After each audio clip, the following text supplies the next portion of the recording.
Johnson on December 27th and named PJ Carolesimo as the interim head coach. Ended up playing very well under PJ. 35-19, but he didn't last. 49 wins, second most in franchise history. Lost in the first round to Chicago in 7 games. And then, after Jason Kidd decided to hang it up as a player, he decided to start his career as a coach. Saw Jason here at the arena before the game. 19 seasons as a player, 10-time All-Star. He and Darren Williams now hoping to forge a relationship that will make Brooklyn a contending team after making the playoffs, and now they have an opportunity here with the 22nd pick in the first round. About 45 seconds left on the clock. What should the Nets do here, Bill? Well, doesn't a lot of it depend on if this KG Paul Pierce trade potentially goes through? I would say so. It's a big deal. It's a proposed deal right now, or at least a reported one right now. Right. Multiple reports about it, and you know, KG has a no-trade clause. He can look at it and say, you know what, no thanks, I don't want to go to Brooklyn. So it could fall apart in 1 second. But, man, if you can get Kevin Garnett and Paul Pierce for what they're giving up, I mean, it's basically, you know, when you get Chinese food, it's the poo-poo platter where they put, like, the spare ribs and the chicken fingers and all that stuff.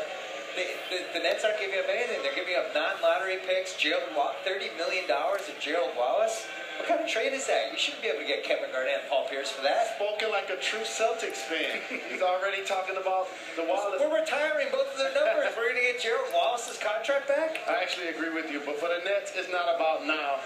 It's about right now. Anytime you commit over $300 million for a starting five that didn't necessarily pan out and give you the long-term success, lose to the Chicago Bulls, who are basically short-handed, beyond just playing without Derrick Rose, I think they're going to make a major shake-up to their roster, and that Celtic trade sounds like the direction. So we are told that the pick is in. We feel a little bit of energy start to build among the Nets fans here in the building. I see a guy over here dancing. He's holding up a hat, screaming at a guy that he wants. Let's see what the Nets have chosen. First pick of the Jason Kidd era. Ooh, that's loud.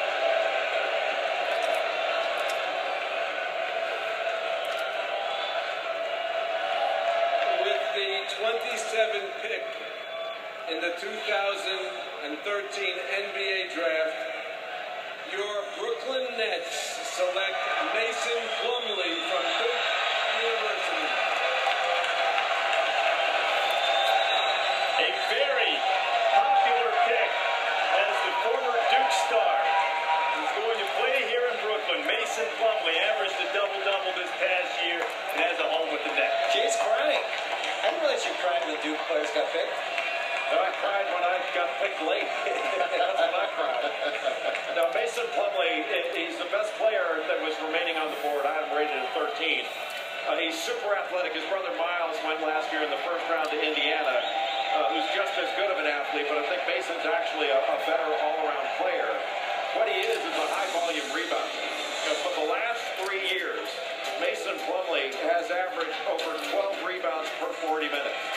Now, that's pretty good for 3 straight years to have that kind of rebounding. And he's really worked hard to improve his game. You know, he's not a natural post player, he's a natural athlete, but he's not been a natural post. And he's really worked hard on his low post game to get a go-to move. He's able to shoot a hook shot over his left shoulder. He's a very good finisher. He's gotten to where he's confident from the free throw line. It's been a struggle, but this last year he was able to make his free throws to where he wasn't shying away from contact, and he actually wanted to get fouled, going up stronger and finishing. He doesn't really make a face-up jump shot, but his ability to block shots, he's strong, and he can rebound. I think that's why he's picked at the spot. Would you call him a rich man's Greg Steemsma, a poor man's Greg Steemsma, or Greg Steemsma? I like this pick for the Nets because he can play 4 I would and say 5. rich man's Greg Stevens. Play some minutes with Lopez up front. And you talked about the rebounding. They got that from Reggie Evans, who's not a 7-footer. So Plumlee now gives them the height along the front line. They're possibly going to lose Humphreys in the trade. Very good pick by Billy King in the Nets. I've got a great deal of respect for all players who played at Duke, so I say this with all proper reverence. Will somebody slap the floor in this interview? Shane Battier with Mason Plumlee right now. Thanks, Breeze. Here with my Blue Devil brother, fellow alum, Mason Plumlee. Welcome home. How does it feel to be home? It's nice. You know, this is the first time I've been to Brooklyn, and it's been good to me. I've enjoyed walking around today, and obviously, brand new arena, brand new coach. Can't wait. Well, we all know what Coach K means to the Duke program. What's he mean to you? He's a friend, he's a mentor, and now he's somebody that I'll talk to the rest of my life. I'll take advantage of his experience in the game, and he's really one of the best people to have in your corner, and you know that as well. I do. So, Mason, congratulations. Great pick by the Nets, but I'm biased. Reese? All right, Shane, I concur. Terrific pick by the Nets. One of 7 players in Division I to average at least 17 points and 10 rebounds over the past year. And yet another guy who's been influenced by Mike Krzyzewski and Team USA, Jason Kidd. Now the Nets coach, 19-year NBA career with 4 teams, and a brilliant one at that. Won a title with the Mavericks a couple of years ago. And now the head coach here in Brooklyn, and he joins us right now. And Jason, there's been a lot of talk about what Brooklyn might be able to do regarding the trade with the Celtics, but let's start with the draft pick you just made. What is known for certain? What do you get with Mason Plumlee? Well, when you talk about Mason, again, he comes from a great program. He comes from one of the best coaches on the planet, in Coach K. So you talk about a guy who can rebound. He's athletic. He can get out and run, but the biggest thing is that he knows how to play the game. So he's a coach's dream, and I'm happy he's on board. Jason, how would you describe your role and where it stands right now in the talks between the Nets and the Celtics and the trade that we've been talking about that potentially would bring Kevin Garnett and Paul Pierce to play for you next year? I'm just a coach. I have nothing to do with the trade.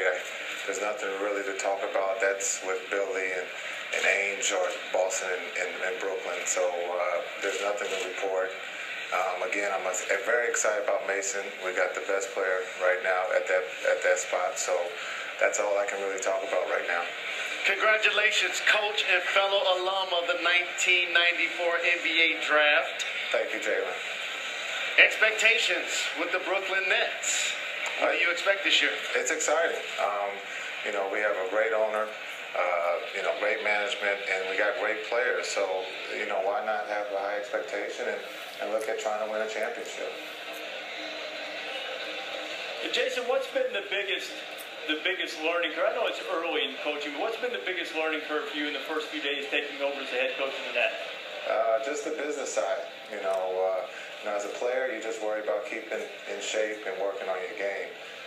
Now, as being on the corporate side, there's a lot of business things to take care of, and the one thing I'm, faced right now is putting a staff together. So, I'm trying to put the best staff possible to, help myself learn how to be the best coach that I can be.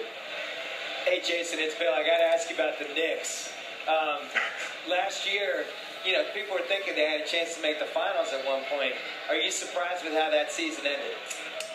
It was a disappointment, yeah, because, we felt that, at the time we were playing as well as anybody, but we ran into a better team in Indiana, and it happens. But, I thought last season for the Knicks, it was a positive.